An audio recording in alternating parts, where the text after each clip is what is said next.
How we going all? Just wanted to touch today on some of the gear that you pack up to go on a Northern Australia trip for, say, fishing or camping. This is not like to pack a caravan or anything like that. This is just to take a boat on a fishing trip with what gear I take for approximately 14 to 15 days fishing with about 3 weeks off. And some is remote camping with no services or facilities or water or anything. And some of the places we go have powered sites and showers and toilets not available. So this is the boat most average people would probably go on a trip fishing to the North Australia. It's 470, so anything from a 4 metre to a 5 metre, say, trailable trailer. Some people take obviously way bigger, some people take smaller. This is probably about the average size you see nearly everyone with. It's a capable size for going out off the coast a bit, and it's also good enough to go up the creeks into shallow, very shallow water, and very safe to do so. So let's just start with fuel. To carry, say, for 5 days fishing with no services, how much fuel does a 40 or a 50, 60, 70, 75, 80, around that size up to 100 use? Going on an average day trip, what we've done for the last 20 odd years, you do about 100, sometimes 60, up to 130 Ks a day, depending on what you're doing. Some people go way past that, depending if they're going A to B or they're fishing. If you're live baiting and you're cast netting and stuff like that, you're doing way less Ks. We travel around doing casting, trolling, and we just go looking a lot. So I average around pretty much 100 Ks a day.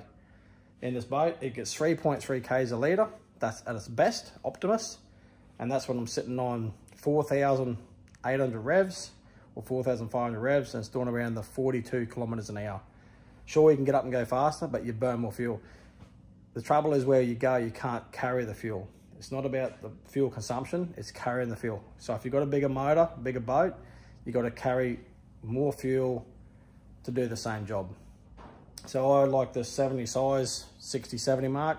It's got quite long legs, so you can punch it along if you want to, but if I find the 40 to 45 Ks an hour is just comfortable everywhere, and it gets very good fuel economy. So this is what I'd take for 5 days fishing. I burn around 40 litres, so between 30 to 40 litres, that's on an average day. That's what you burn, that's what you bank, that's what I bank on. So I put in 40 litres, and I know I may use 32, 35, and if I did one day do a big run, I might use 42, 43. Now that's using the fuel that I didn't use out of the shorter day. So if I bank on 40 a day, you've got plenty of reserve for a motor of the 70.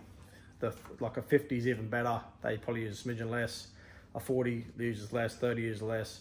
They start using around the maybe 25 a day because I've had that size engine.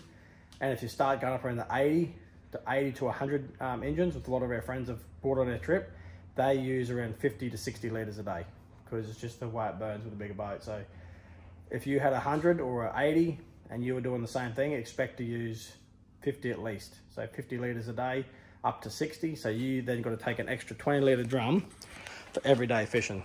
So you can see, like, there's like one day, you can see what's going on there. And then you got a generator to run. Generator uses around 4 litres a day. If you're camping, it runs, they got 2.2 litre tank or 2.3 litre tank. That's an all-nighter, so you run that all night. It usually gets the full night, and then the next day you'll fill it up again. So you look running it 5 to 6 litres, you can say safely a day in a 24-hour period. So you got to work out the fuel to run that. And if you're, now to say what that consumption of a generator runs, I'm charging a battery charger in here that I charge every night. I charge the electric motor, charges the battery things, and it also sometimes I used to, before I changed my system, I used to plug the fridge into 240, so it wasn't taking power out of the 12 volt system. So it would give the all night, the fridge would run on 12 volt, 240 volt, and then that would give the charger a full charge with nothing drawing off it all night. But now I've got a DC system I've changed around. It works a lot better, more efficient. So I just leave it on 12 volt now, and it's more than capable now with the new system put in there. So so you got to have the generator to charge a 20 amp charger in there. Now that runs that. It also runs, I plug in the RAM. So what I do is I plug in the RAM to have, so it also all night, even though I use the solar to charge it all day, I plug the car in and use the charger to charge the lithium setup in the thing, which I've got 400 amp hours in the car. Now, everyone says, oh, you know, the solar does bullshit. You get an overcast day for 3 days in a row. I've got 2 massive solar panels on that car. 3 days in a row with 2 fridges pulling off that won't keep up. If you got good sunny days, no problem. But if it's overcast heavily, like I'm talking a very heavily rainy-fied day, 3 days, that will go down to, and you're on edge. So I charge it every night. So if I've got a full overcast day, there's no problems. The reason I do that is there's reserve power all the time. There's always once the fridges get down and you start struggling with battery power, they will get down, and there's no bringing it back until you got a generator that run 240. Solar does not keep up when there's overcast days. It just doesn't. I've tested it. I've tried it. It's all good, and it does work when it's beautiful days, but when it's overcast, you'll start having problems. So you've got to be just a generator and charge it every day, every night. If it's there, just plug it in. Don't be lazy, just plug it in. You know, the next day it's still got solar all the next day, the sun power, to top it up and keep it topped up. You want it up around that nice 100% mark all day, drops down about 80 maybe. That night it's back to 100 again, and then on the sun all day again, it's charging again. You won't have problems. If you keep on top of it, you won't have trouble. Let's just say a fridge. So I've just run my boat. This is the second one. Other one's over under the bikes there. That one's pretty much dead at the moment. I bought this fridge. It's a 78 litre ARB. This is only new for the trip. Now, as far as fridge space goes, you can put all your drinks here, the cold drinks, your water, your beers, whatever you want. And this side we put water. More water, because you want plenty of water. And then this is where your bread and your food goes, all in there. And it has more than enough room. They don't struggle in the sun. You've got to keep them up around the -3 mark. That'll keep everything. So they don't struggle in the sun. The idea is, turn that, when you get back to camp at night, you've had an all-day session, drinking all your beers out of there, and you're having a bit of fun. You come straight home, discipline yourself, don't be lazy. And that night when you get home, put all your hot piss in there, all your hot beers, let that run all night in the cool of the night. The next day, that's all cold. It won't be struggling. If you put hot drinks in that in the morning, at 2 o'clock in the afternoon, you'll be expecting a cold beer, that fridge will be working its ass out all day to keep up and to get them cold. You will just have troubles. Then what that does is start chewing battery power down, fridge starts overheating, the temp lights come on. You're in 40 degrees ambient temperature up there at times, so just help it out. Put everything at night, let it cool down, put it right down to ice level almost. So it's already cold, the fridge is not cycling through till it starts to get about maybe, 8 o'clock, 9 o'clock, and it starts cycling again. So it's just cold. That way you preserve battery life and you won't have trouble there. You have to do that, otherwise you can try, but you'll have trouble. The electric motor as well, if you're going to run an electric motor, have exactly the same. You plug it on power, you can run that all day. At night time, I've still got a charging unit there to keep it topped up, keep everything topped up, but I also plug that in every night. I don't have to now with the new system, but I do because it's just proven. So we've covered the fuel, about how much you need per day. So 40 litres. We've just discussed about keeping your fridges working.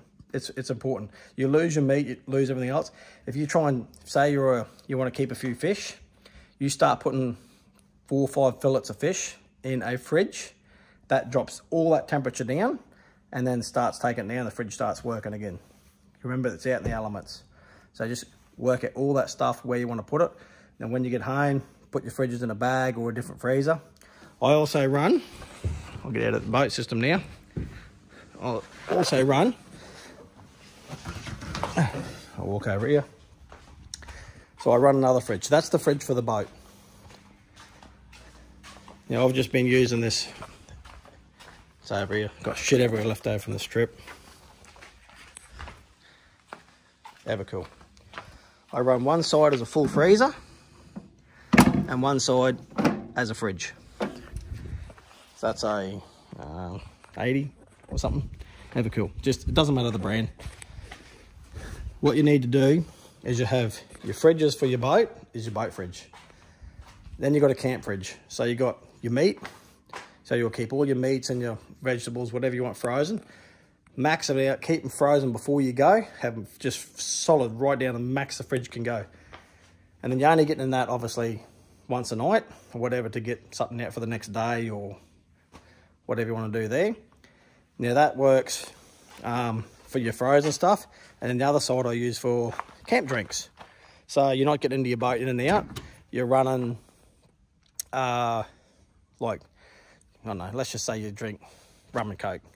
You got your Coke in there and a few bits of rum in there, and then your rum doesn't go in there. Anything you don't need to refrigerate, don't.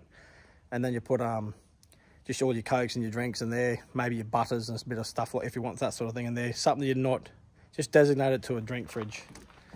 Like, because you've got to remember how much room have you actually really got, you know, in this thing. So, and in this car setup, I run this for just food. This is just for food, nothing else, it's just food. So I run designated drink fridge, because if you start putting hot beers and hot stuff into that, it'll kill that fridge. It'll just drop that down, shit'll start to spoil. Doesn't work. Make that food, you're only in there. So this sits in the sun all day, this canopy. This fridge actually works very good, even in this super hot thing. I'm gonna put some bit of shit in there, but still works every day, and they're good because you're not in and out of it. And in here, what I use this for is I just make little tubs. I'll find them for you somewhere. Well, here they are. I'll make these. These are just little things from the supermarket. You make these full of water and ice. They don't spill. Then you can just put those frozen. Fill them up. You put them in your, say you put them in your beverage drink. Fill them up full of water. They just sit back in there. They won't spill. You get them out. Then you put one ice in the cup. And then when you finish it, you fill it straight back up with your drinking water and put it straight away back in. Nothing spills. There's other ways of doing it. I find that really works for your drinks. And when you finish with your drinks, don't need them, they just go back in there. I find that works really good. So stand-up fridge, which I've got in this car. If you're on a wagon, you can't have that, which we never used to have that. So we used to just run 2 fridges. So I've got a little angle fridge, wherever that is here somewhere. I don't know where all it is. Oh, there it is. Another little angle fridge under there. That angle fridge is also what I use just for a freezer. So when I was in the wagon, we used to use the angle freezer. Angle was 100% freezer. And that was all our food frozen. And then we had another fridge like that. One side was just drinks. Then we had obviously food and that. So you got to designate. Sometimes you haven't got space to cut 2 fridges, but that's how you want to work it out for yourself. Trailer spares. U-bolts will often fail on a trip. They're a weak point of a bought trailer. Go over your boat every time you stop. Go over your boat, check your U-bolts out. Go to the shop before you just buy another couple of U-bolts, because if that's how your system you're going to run, because that's what's going to fail. Check those. Take another set of bearings, and possibly if you've got leaf springs, just take another spare spring there. I don't know, 80 bucks or something. Just put a spare spring on your trailer, because corrugation will snap a spring. Especially when you start loading up, you've got to work out where you're putting this fuel, where you're putting all your tents, where you're putting your gear, and it'll add up so fast. And then drinking water. I take 60 litres of drinking water in 3 separate drums. And I'll take separate shower water. Don't have drinking water or shower water, because you just don't do it. Just have drinking water, designated clean drinking water with sealed proper containers. You just never know when you're going to need that. Make sure that's your #1 priority, drinking water. What else we cover? Okay, camping chairs. These things, all great in their day. They're huge. They take up a lot of space. Great and comfortable. There's drinking water. Take small tables that fold up, small. Little tables. That's the size you need. Just little ones or a bigger one. I never used to run any table years ago, but I do now. This camping chair here is made by Front Runner. It's very, very comfortable. Very comfy, very strong. Holds 120 kilos. I'll try and attempt to do this one hand. Just folds up like that. That folds down. Yep, that goes down. That goes over. Well, that goes over. Like that.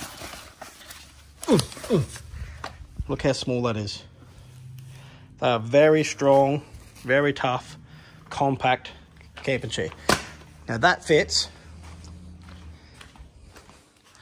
in the back seat, straight there, front of your seat. So when you pull up, say, even when you're rolling that swag on the way, camping chair. Front Runner.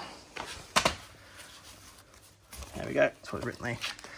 You'll see them if you look them up on the internet. These be $100 and something bucks. They are worth every single cent. And they're so strong. I had it for a few years now. I'll just try and show you. Just go, hang on. One hand. Foot. That bit goes up. They go up. Yes, don't get me wrong. Just trying to do this one hand to show you. Sorry about that. Pops out. Folds out. I haven't got to look at the stand it. There you go, look. You get the drift. Sorry about the people. There you go. You can do that in a couple of seconds. That is a very strong, very well made, very robust, all aluminium, very heavy duty. They're so compact. Save yourself some shit by carrying this shit. Look at the size of them. They all stuff up. The hinges stuff up. All these they're shit. Just shit. All this. All these break. You're wasting your time, and they're too big. They're just huge. You can deal for 3 weeks without being in a lounge chair, for Christ's sake. What else? Now, some people take Eskies. If you're going to take an Esky because you don't want to run a fridge, because you're just going to run your boat how it is, that's fine. You're going to have to work out how you make an ice. You're going to need a freezer to make ice. Now, that angle freezer is not going to do it. It's going to make a small amount. So you're going to have to take a bigger freezer if you're going remote. So then what are you going to take, a chest freezer? We used to run these. So we used to run this. We used to take one of these, a lot of people do, and a generator run that. That's a lot of space, a lot of thing. That, you know, you're taking that just to make ice. Well, I'm sure a designated little freezer, like an angle, just for ice, and you manage it well, take out a small bit and run less, well, you gotta, yeah, ice is a problem if you're gonna think you're gonna run an Esky and fill it full of beers every day. But anyway, that's another thing. You just have to think about that. Yeah, trailer, just about the spares. I'm trying to think about the spares, like just take what you think you need. Wheel bearings, like I said, U-bolts if you've got a standard trailer. Fuel we've covered. What about camping gear? We run a 30-second tent, one for each person. We put a stretcher in it, so you're up off the ground, and a swag, sort of swag, just swag to put on top, and you need a fan. Can't recommend these fans enough if you're running 240. These things here, so I can get one out for you. These are that's it there, Tornado or something. Tornado. Mate, these things, this thing sounds like a hovercraft coming. They are next level good. About 200 bucks, yeah, overpriced, but you will thank me once you have one. These things will keep your eyelids open. They are impressive. Everyone goes, hey, listen to that, but man, when it's a hot night, absolutely worth the money. Great. You're gonna need a tool bag. So that's the young fella's bags, tool bags. Go next, fair arrangement of tools. I just put all the different tools in there. Just shifters, spanners, pliers, screwdriver. See the red dust? I'll get to that red dust in a minute. Solder, soldering iron, test pencil, just all extensive toolkit. You're gonna need tools. Something's gonna happen. A cordless drill, screwdriver, maybe plenty of zip ties, screws, just little things, just a few tools. Something's gonna happen. You're gonna need that toolkit. Let's talk about dust. That's a Pelican box. That was pretty good. This is just sitting in the back of Ryan's car. I run the Ram. It doesn't have dust, but if you're running boxes, everything gets dust in it. This is an Esky that we took on the trip. Still haven't unpacked it. Full of food. Get dust, full of dust.